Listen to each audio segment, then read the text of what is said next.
कंवारी ननद। अंजलि की उम्र लगभग 30 साल हो चुकी थी। वो एक स्कूल में टीचर की जॉब करती थी। अंजलि के घर में उसकी माँ के अलावा उसका छोटा भाई और भाभी भी रहा करते थे। 30 साल की उम्र होने के बाद भी अंजलि की अब तक शादी नहीं हुई थी। इस बात को लेकर अंजलि की माँ रुक्मिणी देवी काफी परेशान रहा करती थी। माँ, मैं स्कूल जा रही हूँ, जरा मेरा टिफिन तो दे दीजिए। अब क्या पूरी जिंदगी मैं तुझे टिफिन बनाकर देती रहूंगी? अरे कुछ सोचा भी अपने बारे में या बस ऐसे ही? क्या माँ, सुबह सुबह फिर वही बातें लेकर बैठ गई। माँ गलत क्या कह रही है अंजलि दीदी? इतनी उम्र हो चुकी है आपकी, माँ कब तक आपकी सेवा करती रहेंगी? भाभी, मैंने माँ को कब कहा कि मेरी सेवा करो? वैसे भी अपना टिफिन मैं खुद तैयार कर लेती हूँ, बस टेबल से उठाकर देने को ही तो कहा था। वैसे अंजलि दीदी, देखा जाए तो टिफिन उठाकर देने की उम्र तो आपकी है। आपका अपना घर परिवार बच्चे होते तो ये जिम्मेदारी आज आप पूरी कर रही होती। एक बात मेरी समझ में नहीं आती, अगर मेरी शादी नहीं हुई तो इसमें मेरी क्या गलती है और तुम सब लोग मेरे पीछे क्यों पड़े रहते हो? अरे कुछ कहना क्या पीछे पड़े रहना होता है? अपने छोटे भाई को देख, तुझसे 3 साल छोटा है लेकिन 2 बच्चे खेल रहे हैं आंगन में। मुझे आप लोगों की कोई बात नहीं सुननी, जा रही हूं मैं। और आप में से किसी को मेरा कोई काम करने की जरूरत नहीं है, मैं खुद संभाल लूंगी। इतना कहकर अंजलि वहां से चली जाती है। शाम को जब अंजलि अपने स्कूल से लौटकर घर वापस आती है तो उसने देखा कि पड़ोस वाली निर्मला चाची वहां पर बैठी हुई थी। क्या बात है अंजलि बिटिया, नौकरी करके वापस आ गई? जी चाची जी, कैसी हैं आप? मैं तो ठीक हूँ बेटा, तुम बताओ शादी के बारे में कुछ सोचा या नहीं? अरे रहने दीजिए ना, इससे तो शादी की बात करना ही बेकार है।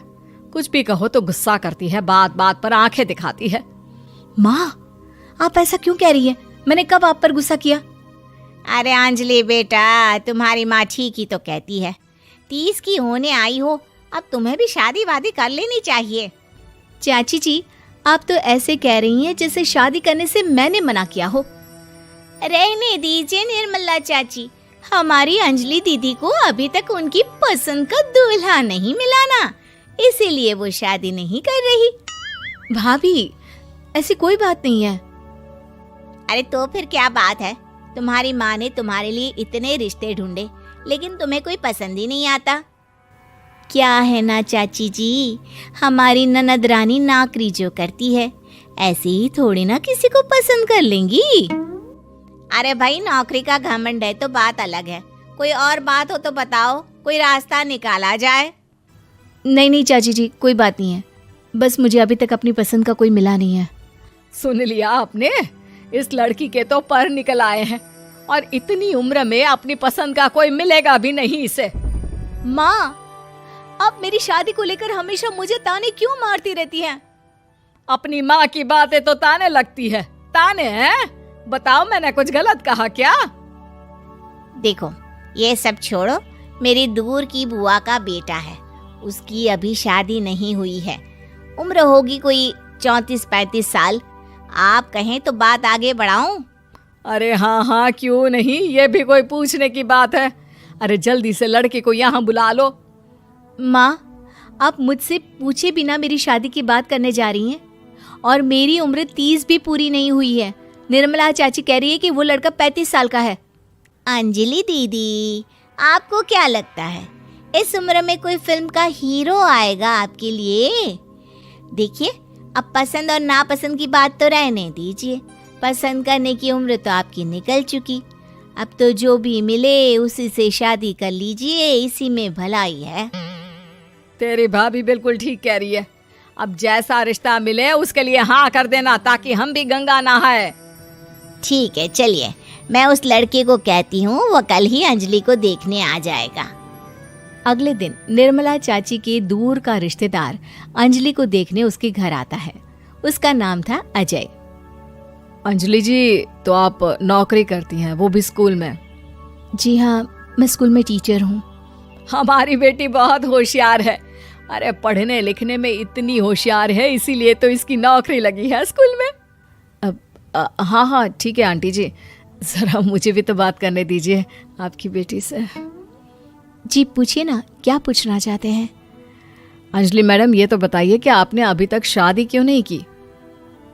बस ऐसे ही, कहीं कोई रिश्ता पसंद नहीं आया इसलिए। लेकिन क्या मैं आपसे पूछ सकती हूँ कि आपने शादी क्यों नहीं की? अंजलि, क्या कर रही हो तुम? लड़कियों को इस तरह की बातें नहीं शोभा देती। रहने दीजिए आंटी जी, आपकी बेटी काफ़ी पढ़ी लिखी है, मैं उनके सवाल का जवाब दे ही देता हूँ। वो क्या है ना, मुझे भी अभी तक अपनी पसंद की कोई लड़की नहीं मिली। अच्छा, कोई बात नहीं। वैसे आपकी तनख्वाह कितनी है? कितना कमा लेती है महीने का? जी यही कोई 25,000 महीने। बस 25,000? इतने से क्या होता है? इतने से तो आजकल घर भी नहीं चलता। आपके कहने का क्या मतलब है? अरे मैं तो ये सोच कर आया था कि नौकरी वाली लड़की है, आराम से 40,000 कमाती होगी। माफ कीजिएगा, आपका और मेरा रिश्ता नहीं हो सकता। जी कोई बात नहीं, मुझे भी आपके साथ शादी करने में कोई इंटरेस्ट नहीं है। अंजलि, किस तरह की बात कर रही हो? घर आए रिश्ते को ठुकरा रही हो तुम। दीदी, अब इस उम्र में आपको इतनी अकड़ नहीं दिखानी चाहिए। अच्छा खासा रिश्ता हाथ से निकल गया, कहीं ऐसा ना हो कि जिंदगी भर कुंवारी ही रह जाओ आप। कुछ दिन और ऐसे ही निकल जाते हैं और अंजलि की शादी कभी नहीं होती। अंजलि के परिवार वाले बिंदास उसे ताने मारते रहते हैं, लेकिन अंजलि एक बड़ी नौकरी की तैयारी करती है और उसमें सिलेक्ट होने के बाद अंजलि को एक बहुत बड़ी नौकरी मिल जाती है। अब तो दीदी के नखरे और भी ज्यादा बढ़ जाएंगे भाई, अब तो इतनी बड़ी नौकरी जो लगी है। अब इनकी शादी होने से रही। माँ, मुझे नौकरी के लिए दूसरे शहर जाना पड़ेगा। आप जानती हैं ये बहुत बड़ी जॉब है और इसमें पैसे भी बहुत ज्यादा मिलेंगे। अच्छा, कितने पैसे मिलेंगे बेटा? माँ, मुझे हर महीने 90,000 सैलरी मिलेगी। क्या? अरे वाह वाह, ये तो बहुत अच्छी बात है। लेकिन फायदा क्या? कितने भी पैसे मिले, शादी तो हुई नहीं ना तुम्हारी। अंजलि नौकरी करने के लिए दूसरे शहर में चली जाती है और जब कुछ महीनों के बाद वो वापस घर आती है तो उसे अपने पति के साथ देखकर उसके घर वाले हैरान रह जाते हैं। अरे अंजलि, तूने शादी कर ली और हमें बताया तक नहीं। और दामाद जी करते क्या है? इतनी बड़ी कार है उनकी। माँ, मैं आपको सब कुछ बताना चाहती थी, लेकिन आप सबके ताने सुनकर बहुत दुखी हो गई थी और इसलिए मैंने अपनी पसंद से शादी कर ली। मेरे पति मेरे साथ ही ऑफिस में नौकरी करते हैं और बहुत बड़े अफसर हैं। और एक बात बताऊं माँ, आज मैं बहुत खुश हूँ।